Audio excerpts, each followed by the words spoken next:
The book wasn't on the table when I went to bed. But there it was now, sitting open in the faint glow of the bedside lamp, its pages whispering softly as they turned on their own. The air in the room felt colder, heavier, as though something unseen had slipped in while I slept. My breath caught in my throat as I leaned closer, the letters on the page shifting and swirling like ink bleeding in water. Then I saw it, my name, scrawled in trembling black ink, followed by a single, chilling line: "You will die in 7 days." The words burned into my mind, searing and final. I slammed the book shut, but the moment I did, the lamp flickered, plunging the room into shadow. A faint, dry whisper filled the air, curling around me like smoke. "It knows." Something shifted in the corner of the room. I didn't dare look. The first thing I noticed when I woke was the weight on the nightstand. The book. I had left it on the kitchen table, hadn't I? My heart skipped a beat as I sat up, the dim light of dawn casting long shadows across the room. There it was, perched neatly by the lamp, as if it had been waiting for me. The pages were slightly ajar, as though it had been left mid-read. I didn't want to touch it. My hand hovered over the cover, the surface faintly cool to the touch, as though it had absorbed the cold of the night. A faint, almost imperceptible hum seemed to come from it, a vibration that tickled the edges of my fingers. The moment I opened the book, my stomach dropped. My entry had changed. The lines describing my death were sharper now, each word etched deeply into the page, almost carved into the thick paper. The details weren't vague anymore, they were specific, cruelly vivid. The date had shifted sooner now, impossibly close. The words seemed to bleed across the page as I read, the ink dark and glossy as it was still wet, alone. At night, the room will be silent, except for the whispers. My breath hitched as the final line stared back at me, heavy and unrelenting. It will end when the shadows move. The book fell from my hands, hitting the floor with a dull thud. The air around me felt strong, heavy and charged, like the static hum before a lightning strike. The faintest hint of smoke teased my nose, its presence as unwelcome as the creeping fear in my chest. By the time I made it to the kitchen, the unease had burrowed deep into my bones. The sunlight filtering through the window seemed weaker than usual. The room bathed in a muted, washed-out glow. The book hadn't followed me, it still lay on the floor by the bed, but its presence lingered, heavy and inescapable. I needed answers. I flipped open my laptop, my fingers trembling as I searched for the names from the book's pages. Each keystroke felt like a countdown, a clock ticking closer to something I didn't understand. And then I found them. Names that matched entries in the book, deaths listed in chilling detail on local news sites. Accidents, sudden illnesses, bizarre and unexplained disappearances. Each one matched the descriptions in the book perfectly. The coincidence was impossible to ignore now. My mind raced as I pieced together the events, my thoughts tumbling over one another like jagged stones. The book wasn't just some sick joke. It wasn't a coincidence. It was real. I couldn't leave it alone. I went back to the bedroom, each step feeling heavier than the last. The book was still there, waiting, its pages slightly open as though inviting me to continue. My breath came in shallow gasps as I picked it up, the leather cover warm against my skin almost pulsing. The moment I opened it again, my chest tightened. The entry about me was no longer confined to one page. The details had spread, consuming multiple pages, each word more unsettling than the last. And as I read, the descriptions became eerily familiar, hands trembling as you turn the page, the air cold, the shadows watching. The words were describing me, in that very moment. My fingers froze, the book trembling slightly in my hands as my mind struggled to make sense of it. The ink seemed to shift on the page, forming new words before my eyes. You won't stop. You can't. The book wasn't just documenting my future anymore, it was tracking my present. I threw the book across the room, the sound of it hitting the wall echoing louder than it should have. The air felt thicker, oppressive, and I stumbled back, my chest heaving as I tried to steady my breathing. But the book didn't stay still. It slid across the floor, not with the force of its throw, but as though it were being dragged by unseen hands. My legs trembled as I backed away, my gaze fixed on the leather cover as it came to rest at my feet. A faint whisper drifted through the room. At first, I thought it was coming from the window. But the sound wasn't outside, it was inside, weaving through the walls and wrapping around me like a cold breath. The whisper grew louder, more distinct, until I could make out the words. You know how it ends. The shadows in the room felt alive now. They moved subtly, just at the edges of my vision, flickering in ways that defied logic. The light from the window dimmed further, the faint smell of smoke creeping back into the air. I tried to leave, to put as much distance between myself and the book as possible, but every step I took seemed to lead me back to it. The house felt like a maze, the walls narrowing, the hallway stretching longer than it should have. When I finally reached the living room, I turned to find the book sitting on the coffee table. It was open again. My entry had changed once more. The words were no longer etched neatly on the page, they were scrawled, frantic and chaotic, as though written in a rush. The ink had smeared in places, but the message was clear. It's closer now. The shadows are watching. You can't escape. The smell of smoke was stronger now, almost choking, and as I looked toward the doorway, I saw it. A faint figure, just a blur of darkness, standing motionless at the end of the hallway. I didn't dare move. My breath hitched as the shadow began to shift, its outline trembling, as though it were struggling to hold itself together. The whisper returned, louder this time, and impossibly close. 7 days. The room plunged into silence. The book snapped shut on its own, but I could still feel it watching. The cool morning air hit me like a slap as I stepped outside. My mind was racing with confusion and fear. The words from the book echoing in my head. You will die in 7 days. The chilling certainty of it had settled into my bones, and I couldn't shake the thought of it. I had to understand more. I had to see it for myself. I couldn't just wait for it to happen. The book had shown me things I didn't want to believe. People's deaths, events that hadn't occurred yet but were written in perfect detail. I needed to test it, to prove it wasn't real.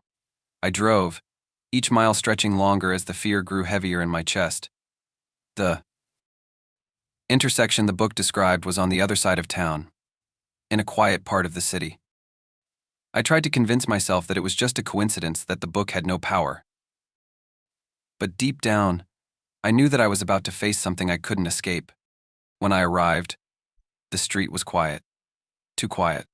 The sun was still low, casting long shadows across the pavement, and the streetlights flickered like dying fireflies. I parked the car a few blocks away, keeping to the shadows, my heart racing with a mixture of dread and sick curiosity. I walked toward the intersection, my shoes tapping against the concrete with each step. The place looked innocent enough. A crosswalk, a few scattered buildings, a bus stop. Couldn't help but glance at my watch. I had the time pinned down the exact second the book had described. A pedestrian crossed the street ahead of me, his figure bathed in the early light. He wasn't anyone I knew, just a stranger. But that didn't matter. I heard the screeching tires first. The sound sliced through the stillness, an unmistakable screech of rubber against pavement. Time seemed to slow as I turned. The noise growing louder, the car coming into view. It was speeding, recklessly faster than it should have been. I froze. In the blink of an eye, the pedestrian stepped forward into the crosswalk. There was no time to stop, no time to react. The car hit him with a sickening thud, the sound of metal crashing into flesh. I felt my stomach lurch as the body flew sideways, the impact violent and quick. The car swerved but didn't stop. It sped away, leaving only chaos in its wake. I rushed forward, my feet moving faster than my mind could process. The man was lying. On the road, blood pooling around him, his eyes wide and staring. He wasn't moving. But what struck me, what made my stomach twist with a new sickening realization was that his body was exactly as described in the book that had known how he would die. The book had known. I stood there, paralyzed, the chaos of the moment vibrating in my bones. The realization of it of what I had just seen hit me like a blow to the gut. This wasn't just coincidence. This was something far worse. The sounds of sirens pulled me from my shock, and I turned, stumbling away from the scene, desperate to leave. I couldn't look at the body anymore. I couldn't think about what I had just witnessed. The book had predicted it. The book that knew how everyone would die. I drove back home, the weight of what I'd seen pressing on my chest like a 100-pound stone. The book sat on the passenger seat next to me, the sight of it, sending a fresh wave of dread through my veins. When I returned to the house, I didn't waste any time. I grabbed the book and flipped it. Open again, my fingers trembling. I didn't want to know, but I needed to see. I had to. You know what came next? I searched the pages, desperate for answers. And then, as my eyes scanned the next few names, I saw them. Names I recognized. My family, my friends, neighbors I'd known for years. And under each name, a description of death that was more terrifying than the last. Each one vivid and detailed. The places, the dates, the events all written as though they were facts, already set in stone. It wasn't just random. The book knew, in gruesome detail, how they would die. My hands shook as I flipped through the pages faster, searching for more, each name. On the pages, a new knot in my stomach. A couple from down the street. A coworker. A friend I hadn't seen in years. The deaths weren't even isolated to the people I knew. They were people I had never even met. Names I had never heard before. I turned the page one last time, praying I wouldn't find what I knew would be there. But my name was there. It was simple, precise, terrifying. Death by suffocation. You will be alone. The air will grow thick and impossible to breathe. Your throat will close. There will be no escape. The words burned themselves into my brain, searing through the paper. I slammed the book shut with a force that rattled my hands, the sound of the cover snapping shut deafening in the room. But even as I pulled my hands away from it, the book remained warm, its heat still radiating beneath my fingers. I stepped back, my breath ragged as I stared at the book. The smell of burnt paper was thick in the air now, almost suffocating. It lingered, lingering like something alive, filling the room with a sense of impending doom. I wanted to throw it away, to burn it, to destroy it. But as I looked at the book, I knew something. I knew that the moment I touched it, again it would change, that it was no longer just a book. It was a living, breathing entity, an inevitability, a force that knew me.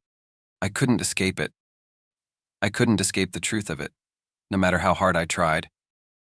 The faint rustling began again, this time coming from the book. The pages shifted as though the book was turning them on its own.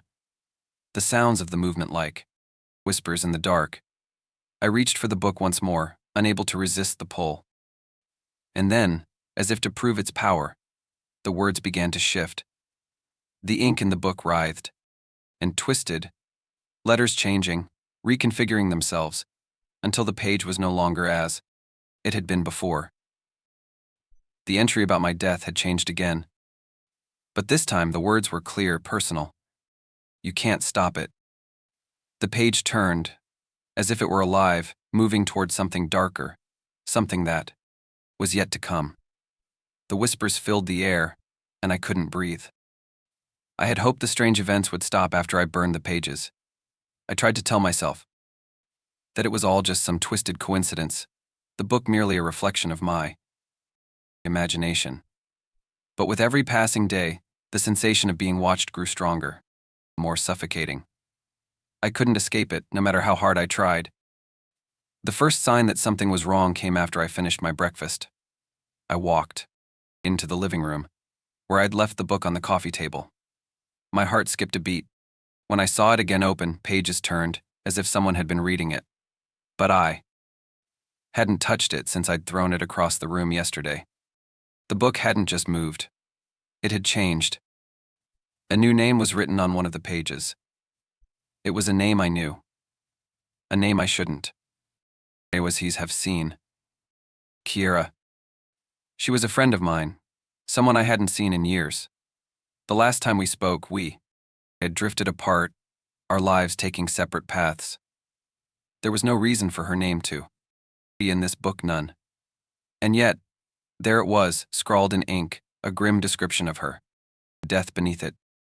Kiera, you will be struck by lightning on a clear day. The sky will be cloudless, and no one will see it coming. The air will crackle with tension. The words burned into my mind. My fingers shook as I touched the page, trying to make sense of it. I knew, deep in my gut, that the book's predictions weren't random. I had seen enough to know that the book was accurate, terrifyingly so. I tried to reach Kiera. My hands trembled as I dialed her number, my mind racing. What if it was too late? What if I could stop it, prevent her from dying the way the book described? The phone rang, the sound of each ring like a drumbeat echoing in my head. When she finally picked up, her voice on the other end of the line sounded confused, as if she didn't know why I was calling. Hello, she said, her voice light and warm. What's up? Kiera, listen to me, I said urgently, my words rushing out. I know this sounds insane, but there's something bad about to happen to you. You need to be careful. What are you talking about? She laughed, but it wasn't a reassuring laugh. It sounded forced, nervous. I could feel it, even through the phone. I'm fine. Everything's fine. The air around me grew thick, like the pressure before a storm. The room seemed to contract, the walls closing in. Something wasn't right. The book wasn't the only thing changing. The shadows, the ones I had tried to ignore, were growing darker, longer. The hairs on the back of my neck prickled as I turned my head toward the doorway. Something moved there, something a shift in the darkness that made my blood run cold. I jerked my eyes away, trying to focus on the conversation. But Kiera's voice sounded off now, distant, hollow. Kiera, I said. But there was no response, and then the line went dead. I stood frozen, staring at the phone in my hand, my heart pounding. My thoughts were a tangle of panic. I had failed. I had warned her, but it didn't matter. The book knew. I ran outside, my legs carrying me toward her apartment, ignoring the cold sweat that dripped down my back. My breaths were shallow, quick, and with each step, I could feel the weight of something behind me. The shadows were following me. I could feel them. There was a coldness creeping in, like fingers brushing against the back of my neck, teasing the edge of my awareness. As I reached Kiera's street, the wind shifted, carrying the faint scent of something. Burning, no, something dying. The leaves on the trees trembled, bending toward me, like they knew what was coming. I saw her then. She was walking down the sidewalk, laughing to herself as she scrolled through her phone. The light around her seemed too bright, too serene, for what I had read in the book. She looked happy, oblivious to the terror I was feeling. I tried to yell, but my voice wouldn't come. I opened my mouth, but nothing escaped, except a choked gasp. My heart raced faster, and the world around me blurred. I could feel the weight of the shadows, inching closer, pressing in on me from all sides. Then, out of nowhere, the sky shifted. The clouds were nowhere to be seen, but the air felt wrong, heavy with static electricity. The air crackled, just as the book had predicted. My eyes snapped to the sky, and the hairs on my arms stood on end. A flash of light. A sharp crack of thunder. Kiera screamed, but the sound was muffled. as though it were coming from underwater. I watched, helpless, as the bolt of lightning came down from the sky, splitting the air and striking her with brutal force. The air seemed to pulse with energy, and the light around her grew blinding before everything went dark. I fell to my knees, gasping for air, my chest tight. The shadows seemed to press in, suffocating me as the world around me spun wildly. I had seen it happen. I had watched her die, just as the book had predicted. I stood up shakily, my body trembling with terror. But the worst part? The worst part was the faint whisper that came to me, not from the air but from inside my mind. "You're next." I froze, my eyes wide, my throat closing up. The shadows moved again, but this time they were different. They weren't just shadows. They were figures, tall, black shapes, that loomed over me, their outlines flickering and shifting, as though they were constantly changing, slipping in and out of focus. I took a step back, my feet unsteady. The whisper came again, closer now, as though it was right next to me. "You can't escape. Escape." And then, just as quickly as they appeared, the figures faded, disappearing into the hall. Darkness. But the room felt colder, as if they had left a part of themselves behind. I was trapped by something that knew me, something that was watching me. The book hadn't just predicted Kira's death, it had created it. And now, I was next. The book hadn't just been a warning. It had become an obsession, an unshakable presence that haunted my every step. Every day, I tried to move through life pretending that the book's predictions were just coincidences, that somehow I could escape whatever terrible fate it had in store for me. But the longer I ignored it, the closer I came to the truth. Kira, I couldn't get away. The book knew. I had become a prisoner in my own home, avoiding the places it described, steering clear of the roads and rooms where my death was meant to unfold. My actions were no longer my own. Every decision, every turn, every step I took felt like it was preordained by the pages of that cursed book. And the more I tried to control it, the more the book pushed back. At first, I thought I was being paranoid. I thought maybe, just maybe, I could change things. If I stayed inside, if I didn't drive or leave the house, maybe the prediction wouldn't come true. But it felt suffocating. I was trapped, and the book, like an unseen hand, was slowly strangling the life out of me. The book appeared everywhere. I went into the bathroom, and there it was, sitting open on the counter, as if it had been waiting for me. I threw it on the floor, stomped on it, desperate to destroy it once and for all. But it didn't work. It didn't even tear. The pages stayed crisp and smooth. The cover remained unscathed. I tried to burn it. That was the last resort, right? If the book had power, maybe fire could take it away. I dropped it into the fireplace, struck a match, and watched the flames roar to life. The heat was immediate, almost overwhelming. But as the pages began to blacken, something strange happened. The flames didn't consume the book as they should have. Instead, the pages flickered in the fire like they were alive, the edges curling but never burning completely. They glowed with a faint, sickly light as if the book itself was feeding off the fire. The smell in the room shifted. At first, it was the familiar scent of burning paper. But then, it became something worse, something metallic, almost like blood. The book seemed to pulse, as if it had a heartbeat, and the air grew thick with an unnatural energy. I reached for it, unable to resist the pull, and when I touched the pages, the sensation was cold as death. The fire around it flickered and dimmed as the book slowly slid from the flames, unscathed, as though the flames had never touched it. I couldn't breathe. Panic rose in my chest like an iron weight. The book wasn't just indestructible. It was feeding off my fear. I knew it. I felt it. And then, as if in response to my thoughts, the book began to change again. The ink shifted. The words didn't stay still, they twisted, rewriting themselves before my eyes. appearing as though they were being carved into the paper.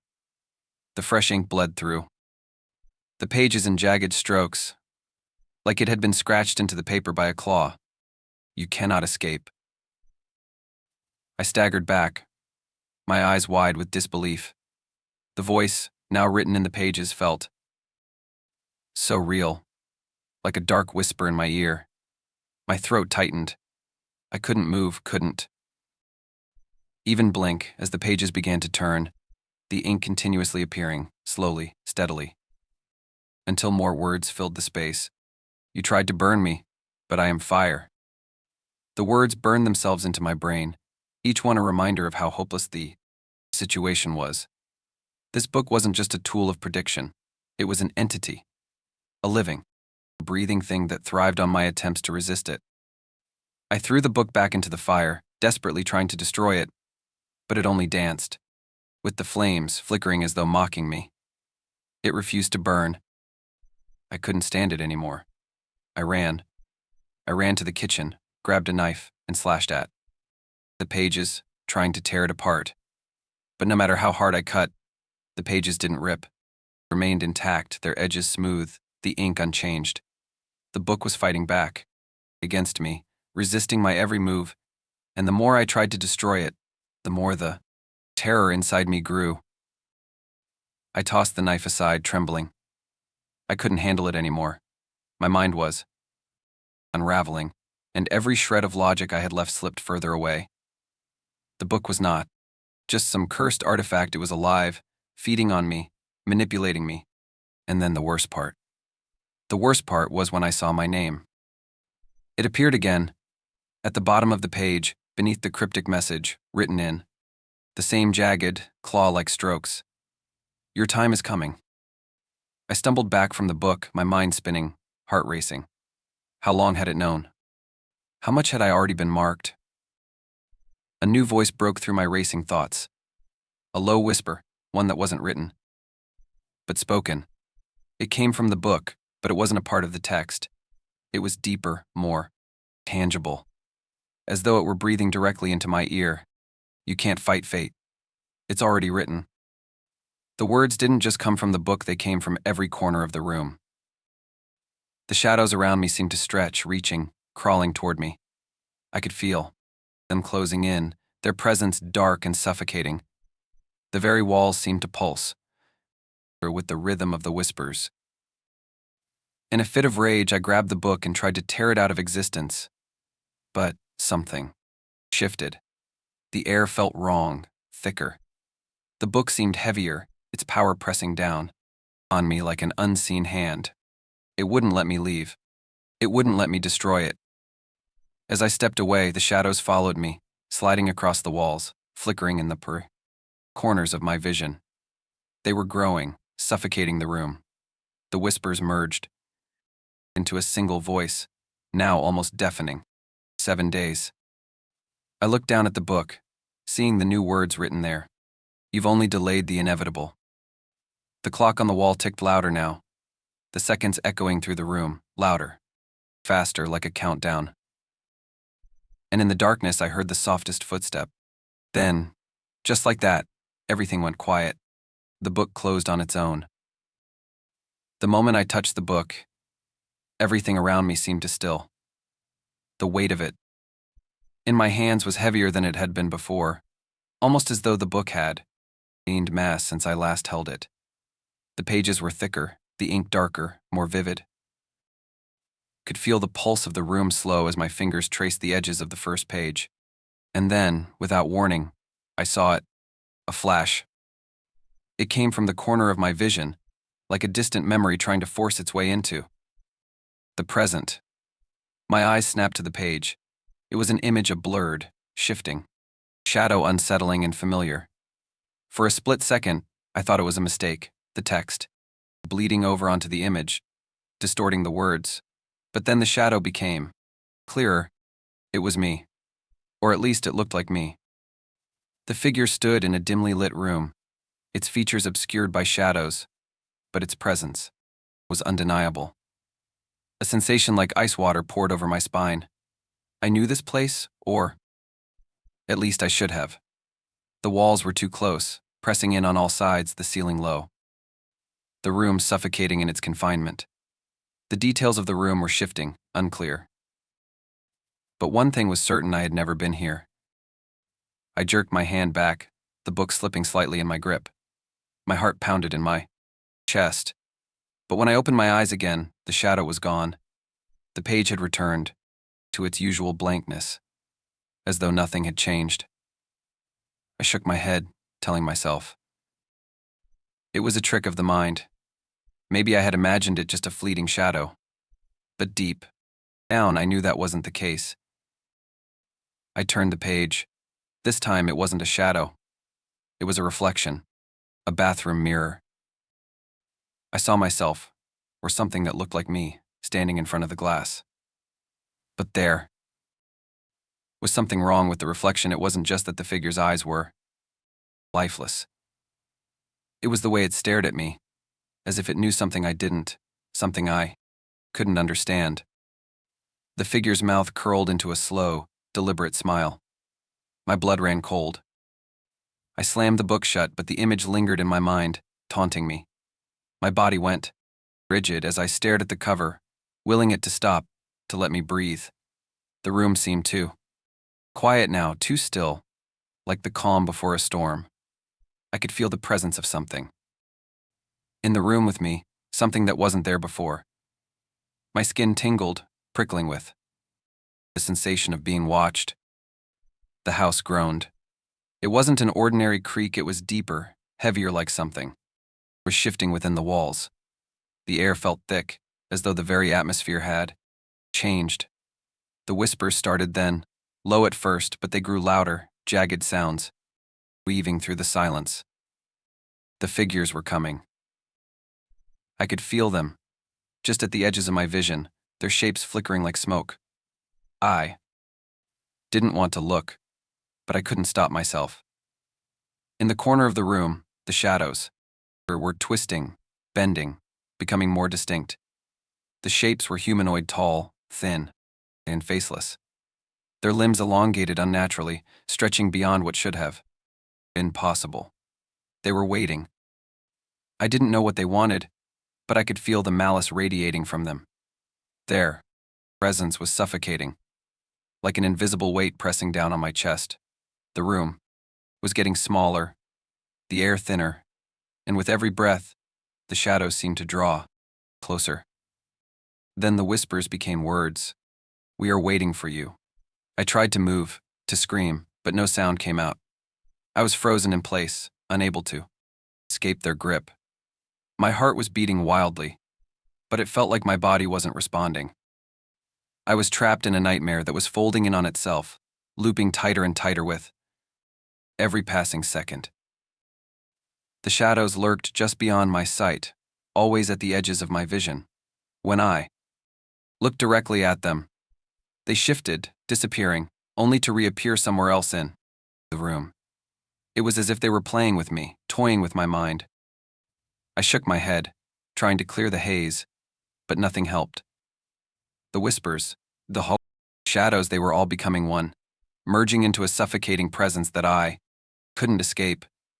My pulse quickened, and my breaths became shallow.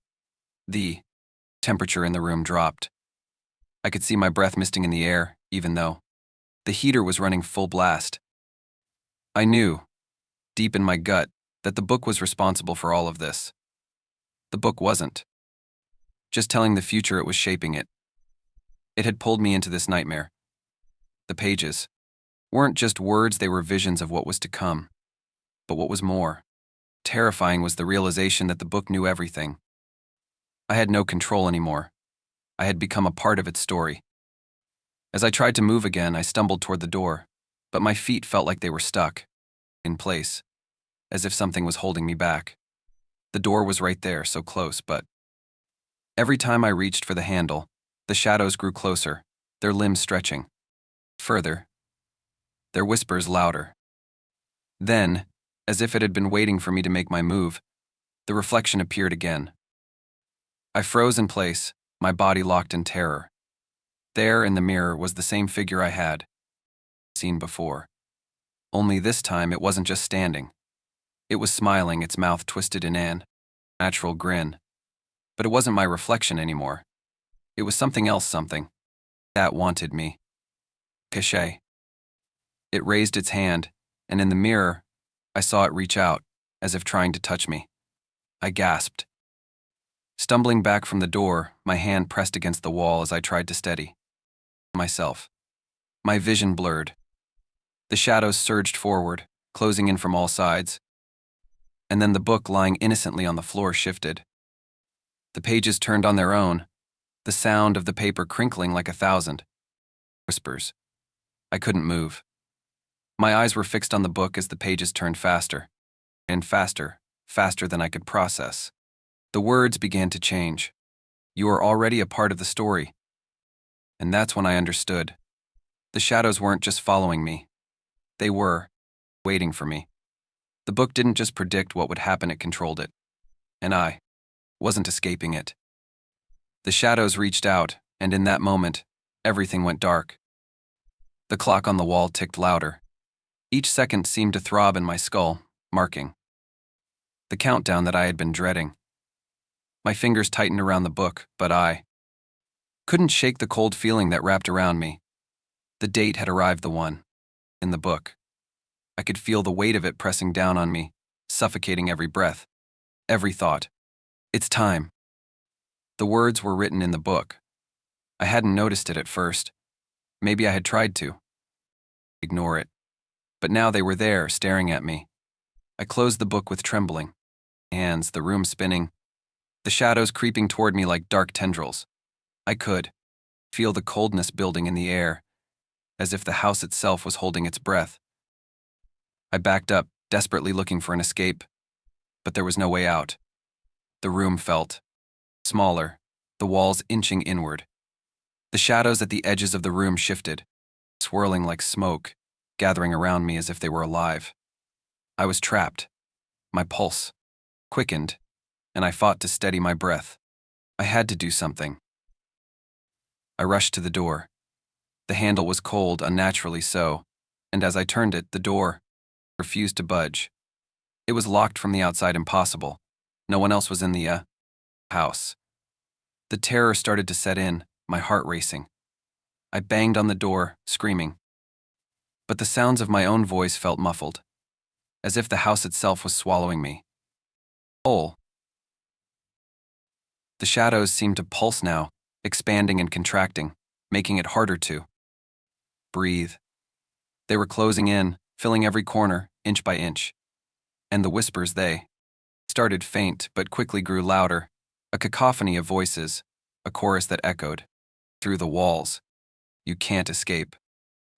It was the same voice, over and over, and it sent shivers crawling across my skin. The shadows were everywhere now, crawling along the walls, slithering across the floor like insects. I turned, hoping for some kind of refuge, but the shadows followed me. Their movement eerie, like something unnatural was inside them. I grabbed the book again, desperately flipping through the pages. My eyes skimmed over the entries, the final words growing closer and closer. The predictions, the warnings, it was all there. Everything, written in those pages. It knew everything. You're already dead. I felt the floor shift beneath me, as if the very ground was reacting to the words, trembling under my feet. I staggered back, nearly falling over. My hand clutched the book as if holding on would somehow anchor me to reality. But I knew it was useless. You could feel the inevitability of the end closing in. The room began to change. At first, it was subtle things were shifting. The chair by the corner was no longer where I had left it.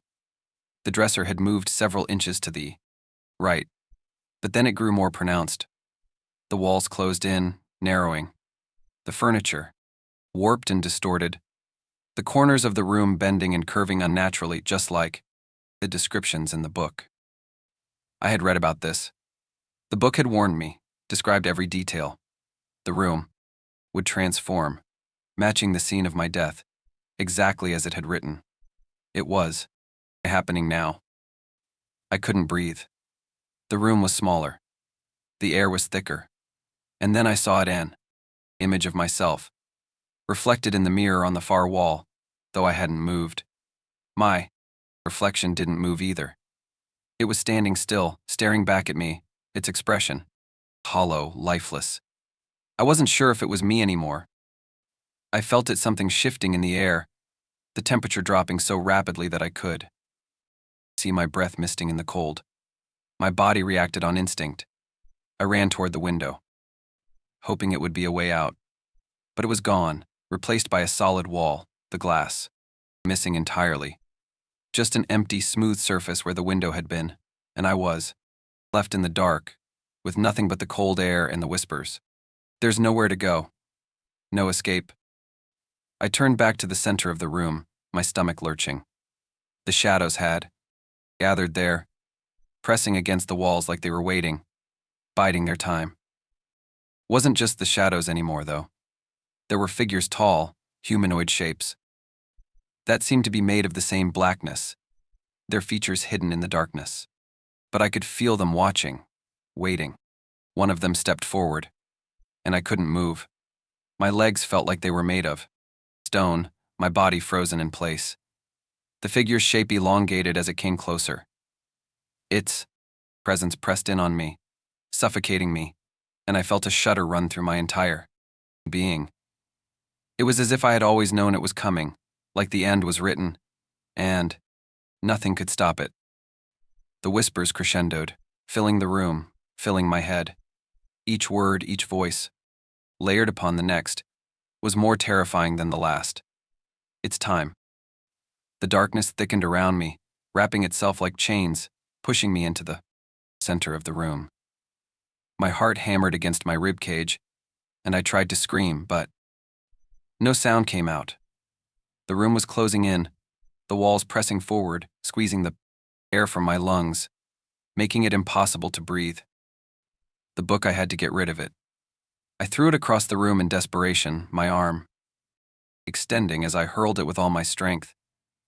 But the moment it hit the ground, it sprang open on its own. The pages flipped wildly, faster and faster, as though the book were alive, seeking to show me the final scene. And then, everything stopped. The room was still. The air had thickened to the point of suffocating me, but it was like I was in a suspended moment of time, frozen in place. I couldn't move. I couldn't speak. I was alone, trapped in this moment that was too real, too precise to be anything but my death. The book was no longer just a book. It was my fate. It had become me. And then, in the silence, came the final, chilling whisper. It's done. The darkness closed in, and everything went black. The house fell eerily silent. The shadows that had pressed in on me, suffocating and thick, had finally retreated. I was still, frozen. My body felt heavy, as if something had drained the life out of me, leaving only a shell. The book lay closed on the floor in front of me, its cover pristine, unmarked, as if nothing had happened. The weight of it, though, lingered in the air, a faint warmth radiating from its pages, as if it had just been used, like it had consumed something or someone. I reached for it again, my hand trembling, but I couldn't make myself touch it. The book wasn't mine anymore. I was merely its spectator, trapped in its pages. The book had known me. It had watched me, consumed me, and now it was waiting for the next. I could feel the truth of it now. The air around me was thick with the feeling of inevitability. This wasn't over. It would never be over. The faint scent of smoke curled through the air, distant, but present. It reminded me of fire, something that had once burned bright and fierce, but now left only ashes in its wake. It felt like something had burned in this room, in my soul. I looked down at the book again, my pulse quickening. The final entry had been written in fresh ink, the ink still wet in places, bleeding slightly. Into the page. It was my name, my death. The description had come to life, exactly as the book had promised. And beneath it, the ink seemed to shift, forming new words, new fates for others, as if the book wasn't done yet, as if it were simply waiting for the next name to be written. The pages turned on their own. I watched, unable to move, unable to stop it. The paper rustled, almost like a whisper, the sound both familiar and foreign. The pages flicked. One by one, like some unseen force was writing something new. The handwriting trembled, as if hesitant to make its mark. Names began to appear, written in that same trembling, chaotic script. Names I didn't recognize. Names that could have been anyone. They were being chosen, pulled from, somewhere beyond my reach. But the ink wasn't dry yet. It was still forming, still reaching, and I couldn't help but think who would be next. The silence in the room thickened. The shadows swirled again, gathering in the corner of the room, like they were waiting for something. The faintest movement caught my eye. A shape, a fleeting shadow passed across the room, gliding near the book before, disappearing into the walls. A chill ran through me, ice cold and unnatural. The book waited like a silent sentinel, its pages settling into place after the shift. The whispers faded, leaving only the soft rustling of the pages. I couldn't breathe, couldn't think. The room felt too small, too close, as though it were closing in on me. I stood there, rooted to the spot, unable to look away from the book. The ink on the new pages was still shifting, still writing, as if time itself was bending around its will. I couldn't understand why the book hadn't taken me yet, why I hadn't fallen into the grip of whatever fate it had planned. The final scene was in motion. It was waiting for me to make my move, to fulfill the story that it had written for me. But I wouldn't. I couldn't. I had seen what had happened. I had lived through it. But there was a terrible truth that I couldn't deny. The book wasn't done. It was just waiting for the next one. The air grew still again. The faint scent of smoke lingered, heavy and suffocating. I took one last look at the book, my hand shaking in midair, but I couldn't bring myself to touch it again. I couldn't. I stumbled back, my legs weak, my body trembling. I reached the door, my breath shallow, but when I opened it, the hallway was empty. The silence was absolute. I knew I couldn't outrun it. I couldn't escape what was waiting for me, or anyone else. I was merely a participant in its eternal story, and I wasn't the last. The final page of the book began to turn again, but not by my hand. It moved by itself. The ink was fresh new. The names were still appearing, still being written by some unseen force. And I realized, as the last page of the book turned, that the story was not just about me. It was about everyone. It was never about me. The book had already begun its cycle again, its hunger unsatisfied. It had moved on, just as it always did. It was searching for someone else, someone who would pick it up, someone who would open it. If you ever find a book that feels heavier than it should, don't open it. Some things are meant to stay unread. Would you want to know how you'll die? Or would knowing only bring it closer?